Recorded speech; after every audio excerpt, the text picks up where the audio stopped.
சென்னை தாம்பரம் சேலையூரில் பரீஷ்வல்லர்ஸ் என்ற நகை கடையின் பக்கவாட்டு சுவரை துளையிட்டு உள்ளே சென்று மர்ம நபர்கள் நகைகளை திருடிச் சென்றுள்ளனர். கூடுதல் விவரங்களை செய்தியாளர் வசந்த் வழங்க கேட்கலாம். வசந்த், வணக்கம். இது குறித்த விவரங்கள். சேலையூர் அகரம் தென் செல்லும் பிரதான சாலையில் பரி ஜுவல்லரி என்ற ஜுவல்லரி இயங்கி வருகிறது.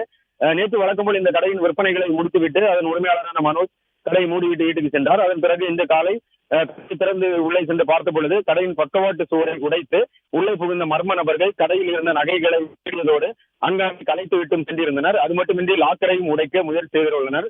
இந்த நிலையில் அதிகப்படியான நகைகள் கொள்ளை போயிருக்கலாம் என சந்தேகப்படும் நிலையில் உடனடியாக இதனை பார்த்து அதிர்ச்சி சேர்ந்த கடையின் உரிமையாளர் சேலையூர் காவல் நிலையத்திற்கு தகவல் தெரிவித்தார். தகவலின் அடிப்படையில் விரைந்து வந்த காவல்துறையினர் ஆய்வு மேற்கொண்டு வருகின்றனர். நிலையில் இந்த திருட்டிற்கு எவ்வளவு நகைகள் கொள்ளை போயிருக்கிறது, இதன் மதிப்பு எவ்வளவு என்பது குறித்தும் ஆய்வு மேற்கொண்டு வருகின்றனர். இன்னும் சிறிது நேரத்தில் இந்த பகுதியில் தடயவியல் நிபுணர்களை வரவழைத்து அந்த விசாரணையும் மேற்கொள்ள இருக்கின்றனர். இந்த பரபரப்பான இந்த சாலையில் இந்த பகுதியில் பிரபலமாக வரும் இந்த நகை கடை நகை திருட்டு போயிருப்பது அந்த பகுதியில் உள்ளது.